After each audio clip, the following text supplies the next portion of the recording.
कहते हैं लोगों को सपने और इच्छाओं में लिपटी कहानियाँ बहुत पसंद आती हैं, खासकर तब जब वो डूबी हों संघर्ष और रहस्य की चाशनी में और साथ में हो रोमांच का करारापन। तब जाके बनती है एक श्रेष्ठ कहानी।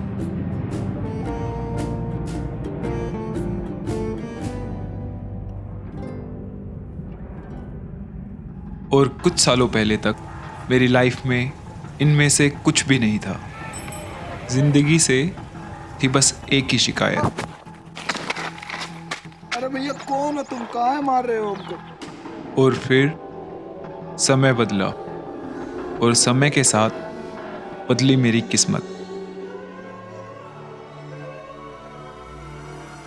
और मैं जा पहुंचा कहानी सुनाने वालों की दुनिया में। Scene 33 1 by 1 action. Best director का अवार्ड है अंकित जी को। Best film, best director, campus non film institutes. यहाँ शोहरत मिली, सफलता मिली, मगर नहीं मिली खुशी। और इसी खुशी को ढूंढते हुए मैं निकला अपने पहले सोलो ट्रैवल पर।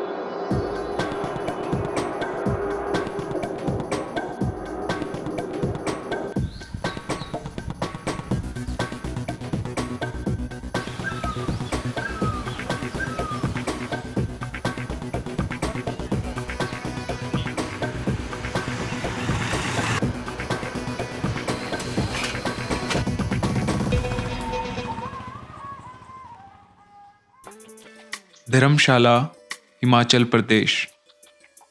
ऐसी भूमि जहाँ दलाई लामा खेती करते हैं बुद्ध के ज्ञान की। तिब्बतियंस इसे लिटिल लासा भी कहते हैं।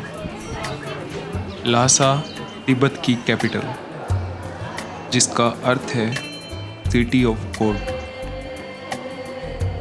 और यहीं से दलाई लामा भारत आए और दलाई लामा से प्रेरित होकर यहाँ ना जाने कितने लोग आते हैं, सवालों के भंवर में फंसे जवाबों को तलाशने।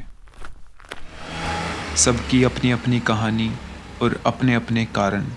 कोई यहाँ खूबसूरती के लिए आता है और कोई ढूंढने आता है शांति। कोई गर्मी से भागकर और कोई मेरी तरह खुद में सिमटा।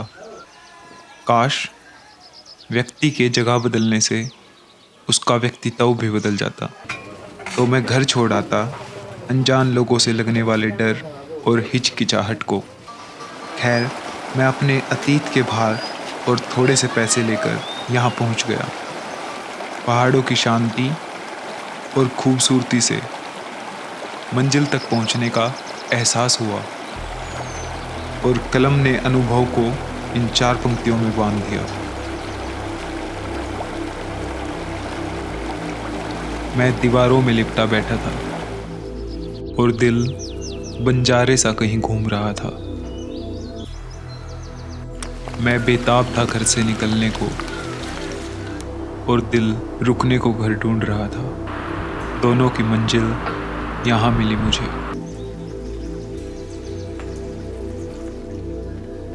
कुछ ही पलों में ख्यालों ने मन के सवालों को फिर से कुरेदना शुरू कर दिया। फिर समझ आया कि सफ़र के छोटे से पड़ाव को मंजिल समझ बैठा था। कुछ दिन यहाँ बिताकर मैं घर लौट रहा था। आधी रात में स्टेशन पर ट्रेन का इंतज़ार करते हुए कुछ ऐसा हुआ कि मेरी लाइफ हमेशा के लिए बदल गई।